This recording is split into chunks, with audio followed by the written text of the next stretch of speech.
William Morrow and HarperAudio present The Worst Best Man, a novel by Mia Sosa, performed by Rebecca Mozo and Wayne Mitchell.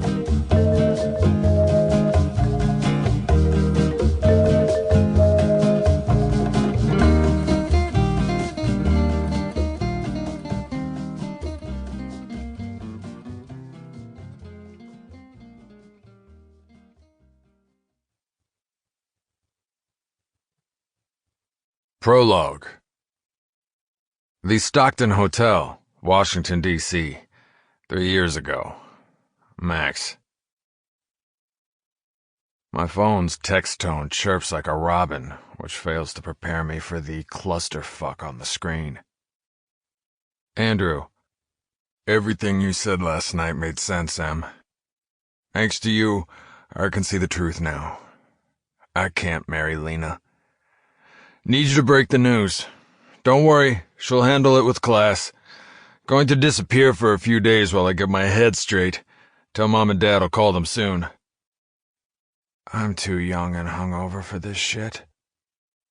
Using the few brain cells that survived the effects of yesterday's bar crawl, I try to synthesize the limited information in my possession. 1.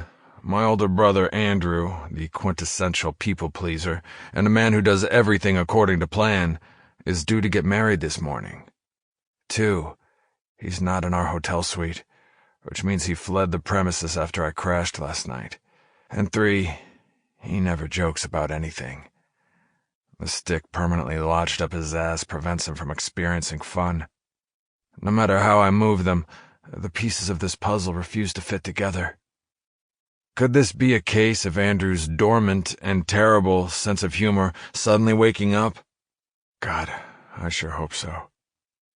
I fight my way out of the bedsheet twisted around my torso, sit up, and type a quick reply. This isn't funny. Call me, right now. He doesn't respond, so I ring his cell. When the call goes straight to voicemail, I accept that Andrew doesn't want to be reached and wish him a speedy trip straight to hell. Don't worry, she'll handle it with class. My brother's a bonehead if he thinks Lina won't flip out when she discovers he isn't showing up today. Easily imagining the bride's devastated reaction, I focus on the 2 sentences in Andrew's text that make me especially queasy. Everything you said last night made sense, Em. Thanks to you, I can see the truth now. Problem is, I can't remember much about the prior evening.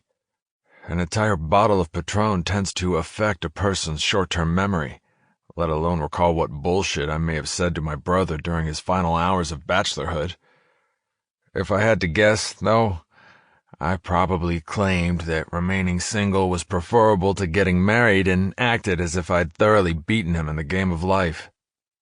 I'm 25. He's my brother. This is what we do. Christ!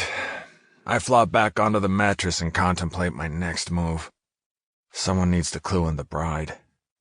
My mother's not an option. She's tactless. At my parents' 20th anniversary celebration, she told my grandmother Nola and a room full of their guests that her only hesitation in marrying my father had been a concern that he was a mama's boy, an affliction my mother attributed to the extended period Grandma Nola had let him drink from her tit. Direct quote. My father, for his part, would throw on his investigative reporter hat and engage in an invasive truth-finding mission, all in service to discovering why my brother had bailed on his fiancée. Dad's heavy-handed behavior will only aggravate the situation. I know this firsthand. It's one of the reasons my parents divorced a year ago. Since my big mouth is partly responsible for triggering this unfortunate chain of events, I'm the obvious choice, but damn, I don't want to be.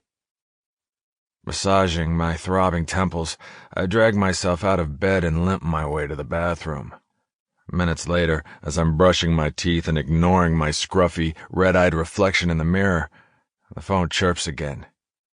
Andrew. I spit out a capful of mouthwash, dart back into the bedroom, and swipe my phone off the nightstand, only to be disappointed by my father's message. Get your asses down here. Sample complete. Ready to continue?